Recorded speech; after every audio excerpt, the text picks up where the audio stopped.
மாற்றுத்திறனாளி ஒருத்தர் மாற்றுத்திறனாளிகளுக்காக கவுன்சிலரா பேச போறாருங்கிற அந்த மகிழ்ச்சியை வார்த்தைகளால் எங்களால் சொல்ல முடியாது. நகராட்சி உள்ளாட்சி சட்டத்துல மாற்றுத்திறனாளிகள் நிக்க முடியாதுன்னு ஒரு சட்டத்தில் அதை முதல்ல எடுத்தோம். அப்புறமா மாற்றுத்திறனாளிகள் நிக்க முடியும்னு வாங்கிருக்கிறோம். இப்ப மாற்றுத்திறனாளிகளுக்கு பதவி வாங்கிருக்கோம். நீண்ட நெடிய போராட்டத்தினுடைய அற்புதமான விஷயம். இதை உறுதியாக்கிய சாத்தியமாக்கிய திராவிட மாடல் அரசு, தலைவர் கலைஞர் வழியில திராவிட மாடல் அரசு. இது திராவிடம் சமூக நீதினா உடன்பால் ஊனமுற்றவர்களுக்கான நீதியும் சேர்த்ததில் இருக்கிறது என்பதுதான் அர்த்தம். சமூகத்தால் ஒடுக்கப்பட்டவர்களுக்கு மட்டுமல்ல, உடம்பால் ஊனப்பட்டவர்களுக்கான நீதியையும் சேர்த்து வழங்கினால்தான் அது சமூக நீதி 360 டிகிரி வரும்.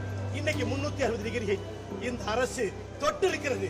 இது திராவிட மாடல் அரசுக்கும் சரி, மு.க. ஸ்டாலின் ஐயா அவர்களுக்கும் சரி, வரலாற்றில் தலைவர் கலைஞர் அவர்களுக்கும் சரி, வரலாற்றில் இன்னைக்கு எங்களுக்கு இந்த சந்தோஷத்துல பேச தெரிய முடியாம இருக்கலாம். ஆனால் இனி 50 ஆண்டு காலம் 100 ஆண்டு காலத்துக்கு இந்தியாவில் முதல் முறையாக மாற்றுத்திறனாளிகளுக்கான அரசியல் பிரதிநிதித்துவத்தை ஐநா சபை சொல்லியிருக்கக்கூடிய யூஎன் செக்ஷன் 29 சப்செக்ஷன் 2ல சொல்லியிருக்கக்கூடிய அந்த விஷயத்தை இன்னைக்கு உறுதியாக்கி உண்மையாக்கி இருக்கிறார் கலைஞர் அவருடைய மகன் ஸ்டாலின் சார் அவர்கள். Sir, thank you so much Stalin sir, we love you sir. இந்த வார்த்தை thank you is a small word sir. Sir, thank you சொல்லி முடியாது சார். எனக்கு எங்களுடைய கடைக்கோடி ஊனமுற்றவன் ஒருத்தன் அவன் பேசுறது என் கண்ணில் தெரியுது சார். சார், அதுக்கு நீங்க தான் காரணம்ங்கிறத இந்த வரலாறு சொல்லும் சார். சார், பத்திரிகைக்கு பேட்டி கொடுக்கல சார்.